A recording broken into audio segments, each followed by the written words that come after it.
سیالکوٹ سے تعلق رکھنے والے دریائے سوات میں جاں بحق ماں اور دو بیٹیوں کو آہوں اور سسکیوں میں سپرد خاک کر دیا گیا۔ نماز جنازہ دارالعلوم مدینہ ڈسکہ میں ادا کر دی گئی۔ نماز جنازہ میں عزیز و اقارب سمیت اہل علاقہ کی بڑی تعداد نے شرکت کی۔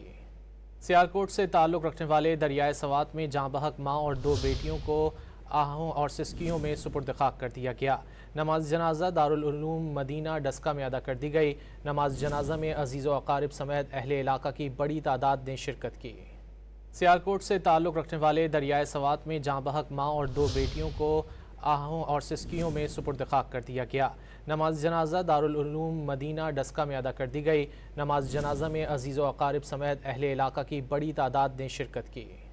سیالکوٹ سے تعلق رکھنے والے دریائے سوات میں جاں بحق ماں اور دو بیٹیوں کو آہوں اور سسکیوں میں سپرد خاک کر دیا گیا۔ نماز جنازہ دارالعلوم مدینہ ڈسکہ میں ادا کر دی گئی۔ نماز جنازہ میں عزیز و اقارب سمیت اہل علاقہ کی بڑی تعداد نے شرکت کی۔